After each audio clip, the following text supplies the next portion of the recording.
여러분 샬롬입니다. 네, 하나님의 평화가 여러분과 함께하기를 소망합니다.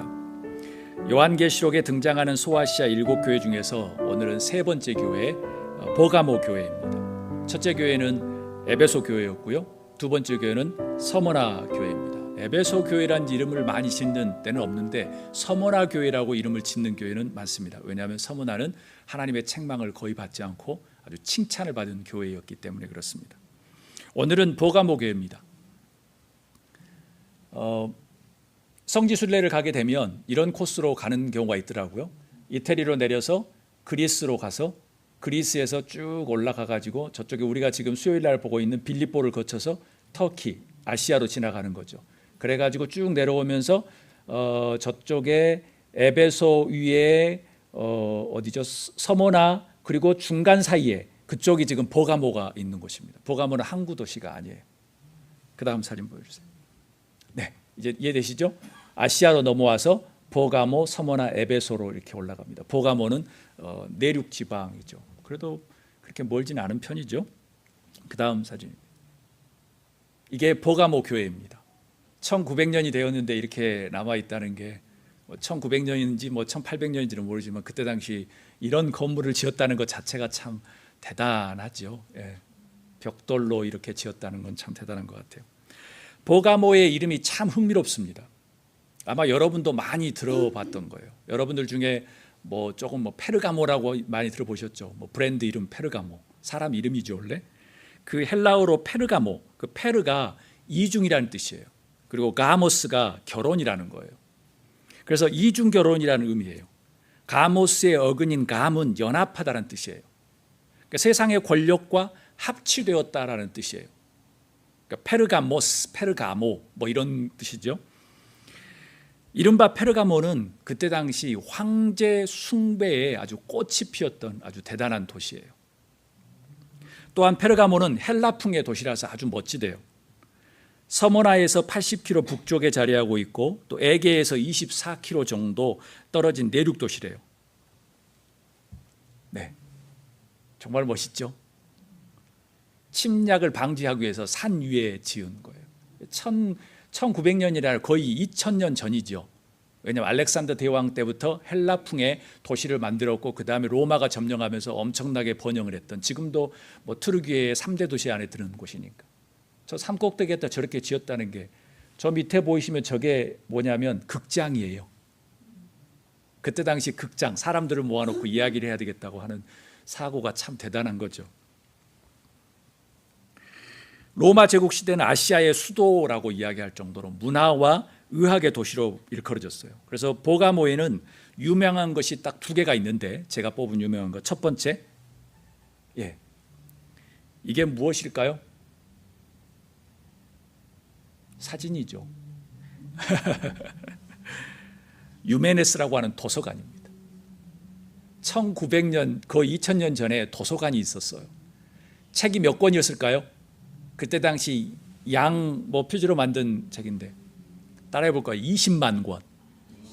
네, 제가 그래서 찾아봤습니다. 에모리에 얼마 있을까? 한 400~500만 권, UGA 300~400만 권, 이렇게 되어 있더라고요. 지금 책이 이 정도인데 그때 당시는 책 하나가 엄청났던 거죠. 그런데 20만 권이 있었다고 하니까 얼마나 대단했겠습니까? 사진 두 번째요. 이곳은 지금 무너지고 기둥만 남았고 저 옆에 경기장처럼 원형 여러 가지가 있는데요. 이곳은 곧 아스클레피움이라고 하는 종합의료시설입니다. 종합병원이에요. 소아시아의 의료 중심지였다고 해요. 그러니까 AD 400년 때까지 약 한 800년 동안 소아시아에서 제일 크고 중요한 의료기관이었대요. 로마 황제 카라칼라가 와서 치료를 받아서 그 감사의 표시로 5,000명 정도가 수용될 수 있는 원형이 아니고 이렇게 극장 같은 거를 지어줄 정도로 아주 대단한 곳이었죠. 로마에서 거기까지 와서 치료를 받을 정도로. 그때 당시 지금도 유명한 정신요법, 일광요, 운동요법, 맨발 걷기요법, 음악요법까지 동원해서 사용한 병원입니다. 지금 최신의 의료 기구 중에 하나 정신요법과 음악이나 이런 거잖아요. 유튜브에서 맨발도 많이 나오지만. 우리 다 함께 12절 말씀을 읽도록 하겠습니다. 시작. 버가모 교회의 사자들에게 편지하라. 좌우에 날선 검을 가진 이가 이르시되 아멘. 좌우에 날선 검을 가진 이가 버가모 교회에게 말합니다. 에베소 교회는 어떤 사람이 이야기했죠? 오른손에 7뼈를 붙잡고 7 금촛대를 거니는 사람이라고 이야기했죠. 서머나 교회는 처음이며 마지막이요 죽었다가 살아나신 이가 예언했죠. 그렇다면 좌우의 날성검, double-edged sword, 그 양날의 좌우의 날성검은 어떤 의미일까요? 우리가 머릿속에 떠오르는 말씀이 있을 거예요. 다 함께 히브리서 4장 12절 우리 한 목소리로 읽습니다. 하나님의 말씀은 살아있고 활력이 있어 좌우의 날선 어떤 검보다 예리하여 혼과 영과 및 관절과 골수를 찔러 쪼개기까지 하며 또 마음의 생각과 뜻을 판단하나니 아멘. 하나님의 말씀은 살아있다고 표현합니다. 활력이 있다고 표현해요. 마치 좌우의 날선 어떤 검보다 예리하여 혼과 영과 관절과 골수까지 찔러 쪼개기까지 하고 또한 마음의 생각과 뜻을 판단하신대요. 저는 병원에 있으면서 환자들을 만나잖아요. 여러분 생각하기에 말씀을 목사님이 이야기하고 또 집에 가서는 먼지 낀 말씀 그러다가 간혹 생각나는 것도 있고 나지 않는 경우도 있잖아요. 근데 병원에 가서 시편 23편 한 번 읽어주잖아요. 그러면 닭똥 같은 눈물을 흘려요. 안 믿어지시죠? 여러분들 그렇게 아파서 가시진 마세요. 그렇지만 만약 가시더걸랑 누가 그렇게 읽어주면 누가 와서 기도만 하나 해줘도 닭똥 같은 눈물이 흘려요. 그리고 자기가 레벨이 거의 마지막에 가깝잖아요. 닭똥 같은 눈물이 아니라 피눈물이 나요. 하나님의 말씀은 살아있는 거예요. 우리가 너무 안락하고 편안하면 잘 몰라요. 그래서 하나님은 성서에서 꼭 사랑하는 사람에게 아픔을 주시죠. 왜냐하면 깨달으라고. 하나님의 말씀은 영도 쪼개고 골수도 쪼개고 뭐 다 쪼개요. 아니 글자인데 왜 쪼갤까? 전달되는 거에 따라서 그리고 자기가 느끼는 거에 따라서 자기의 삶을 쪼개고 바뀌기도 해요.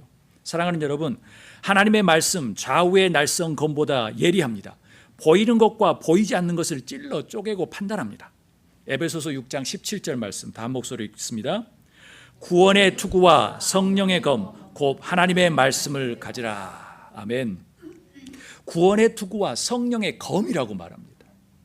하나님의 말씀을 가지라고 이야기해요.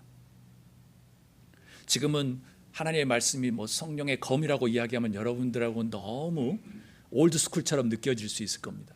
그렇지만 지금도 세계에 아주 많은 사람들은 하나님의 말씀이 성령의 검으로 이해하는 사람들이 많습니다.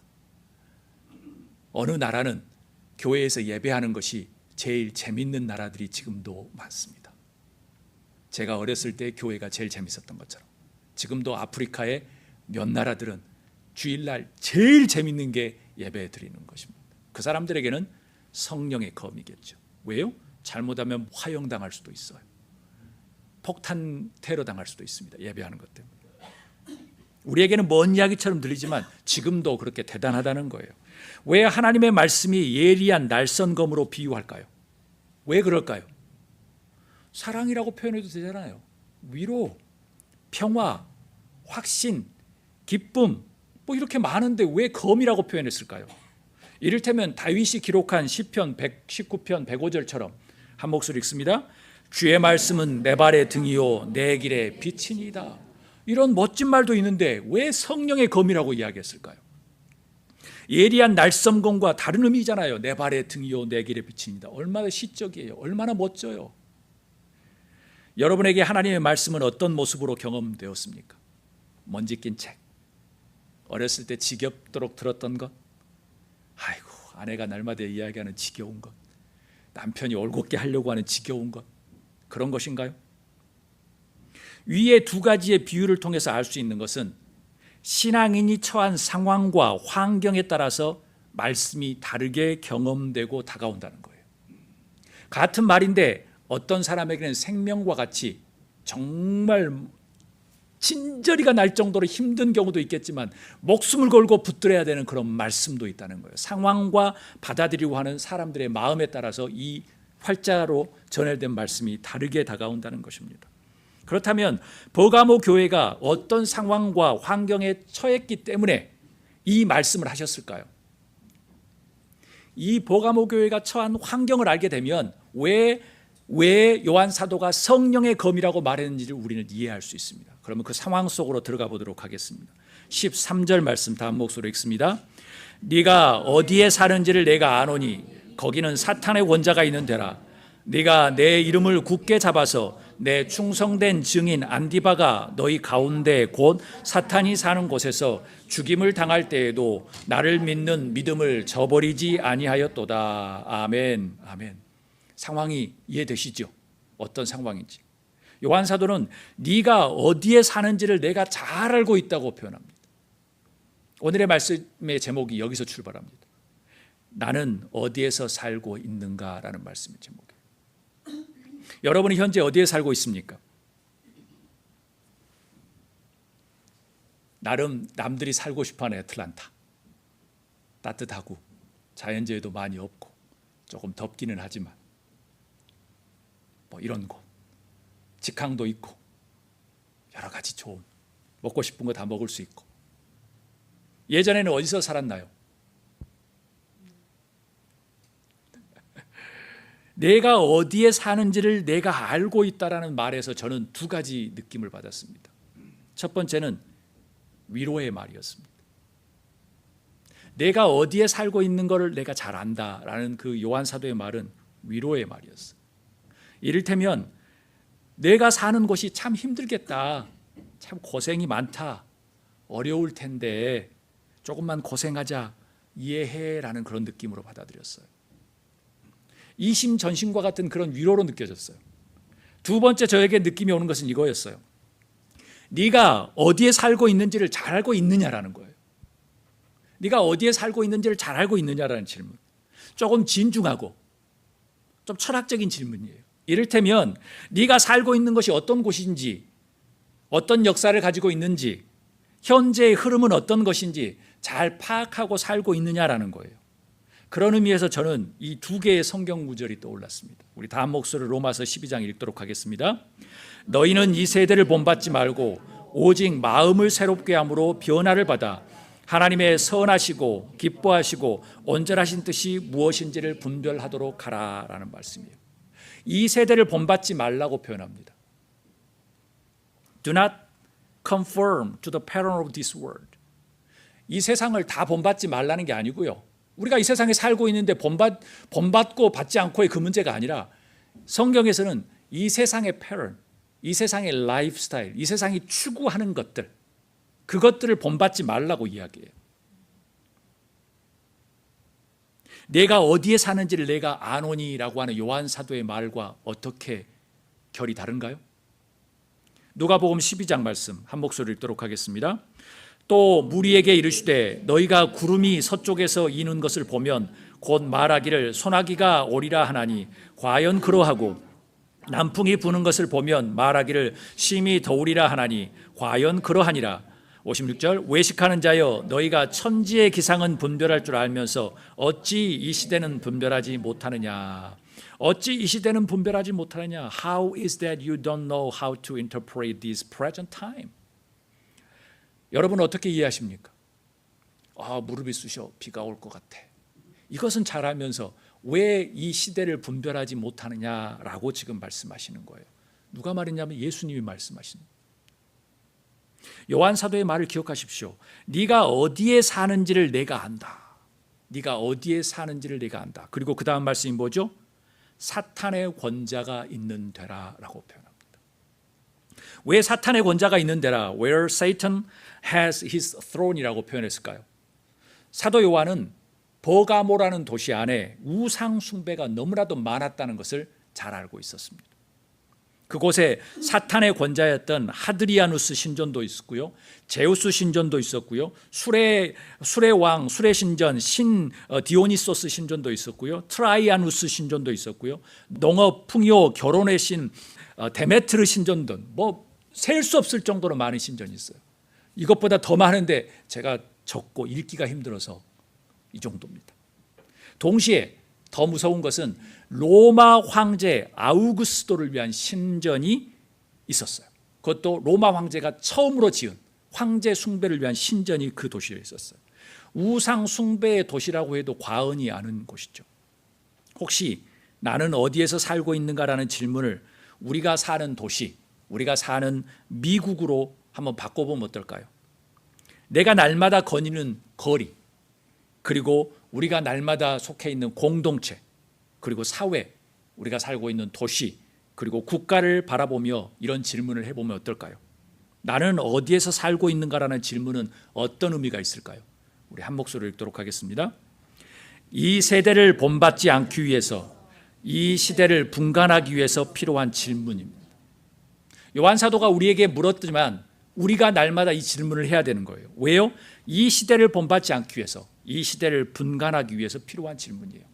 이 일을 하지 말고, 돈을 벌지 말고, 자녀를 가르치지 말라, 사업을 하지 말라가 아니라 이곳에서 열심히 최선을 다하여 살지만 이 세상이 허영으로 우리를 계속 몰아가는 어떤 패턴을 따라가지 말자는 거예요. 이를테면 내가 살고 숨쉬고 즐기는 이 시대를 어떤 잣대로, 어떤 검증의 도구로, 어떤 관점과 시각으로, 어떤 가치관으로, 어떤 삶의 라이프 스타일로 살고 있는가라는 질문을 하자는 것이죠. 그 질문을 위해서 무엇이 필요할까요? 그 질문을 위해서 예리하고 좌우의 날섬검, 하나님의 말씀이 필요한 거예요. 왜 필요할까요? 하나님의 말씀은 내 발의 등이요 내 길에 빛이기 때문에요. 때로는 내가 힘들 때 성령의 검도 되기 때문에 그렇습니다. 아마도 보가모 교회 성도 중에 요한이 말한 너희는 사탄의 권자가 있는 데서 살고 있다라는 말을 다 동의했을까요? 동의하지 않는 사람도 있었을 거예요. 아마 제가 이런 이야기를 하면 목사님 이렇게 살기 좋은 곳에 정말 너무 하시는 거 아니에요? 제가 이야기하는 골자를 다 빼고 겉만 또 보면 그럴 수 있습니다. 아마도 많은 현대 크리스천들도 동의하지 않을 수 있을 거예요. 그렇더라도 기억하십시오. 아주 중요합니다. 예수님 당시의 시대를 보고 뭐라고 판단하셨을까요? 야, 시대 참 좋다. 참 좋아. 평화롭다. 이 정도면 너무 좋아. 라고 말씀하지 않으셨습니다. 한 번도. Never. 바울도 한 번도 그렇게 말씀하신 적이 없습니다.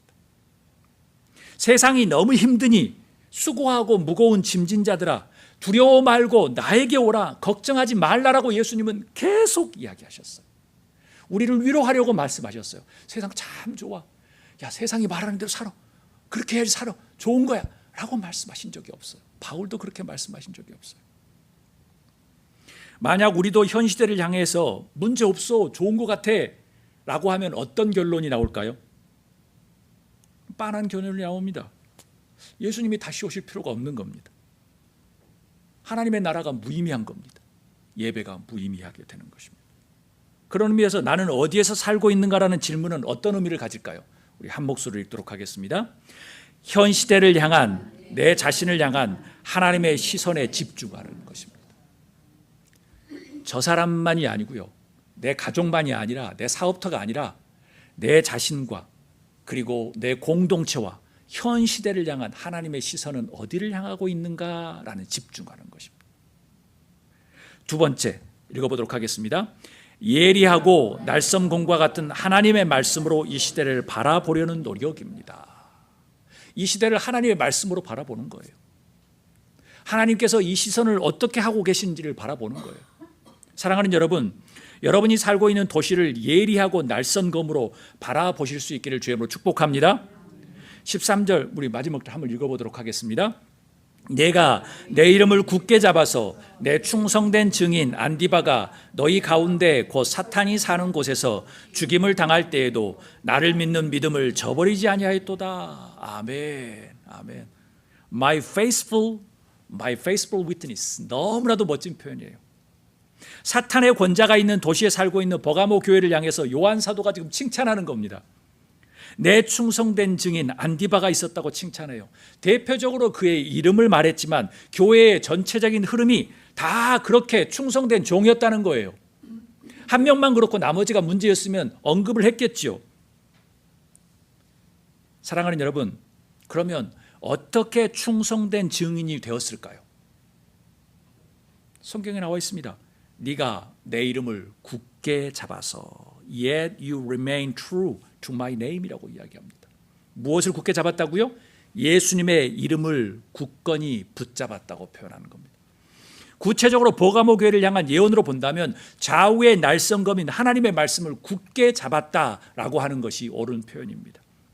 즉 충성된 증인이 되려면 하나님의 말씀을 굳게 붙들어야 한다는 거예요. 왜냐하면 그 말씀을 붙들어야지 이 시대를 분별하고 시대를 본받지 않을 수 있기 때문에 그렇습니다. 또 다른 충성된 증인이 되기 위한 방법은 무엇일까요? 이것입니다. 사탄이 사는 곳에서 죽임을 당할 때에도 나를 믿는 믿음을 저버리지 않았다라는 거예요. 사탄이 사는 곳에서 죽임을 당할 때에도 나를 믿는 믿음에서 저버리지 않았다. 여기에서 충성이라는 개념이 나옵니다. 충성은 제가 말씀드렸듯이 지난주에 뭔가 세상에서 열심히 하라는 게 충성이 아닙니다. 교회에서 뭐 열심히 돈을 많이 벌어서 열심히, 하나님에게는 관심이 없습니다. 원하시면 주실 수도 있죠. 그 충성은 뭐냐면 목숨을 다하는 순간까지 예수님을 믿는 믿음을 배말하지 않는 것을 말합니다. 이른바 충성된 증인이 되려면 예수님을 배반하지 않는 것이라는 거예요. 사랑하는 여러분, 말씀을 마칩니다.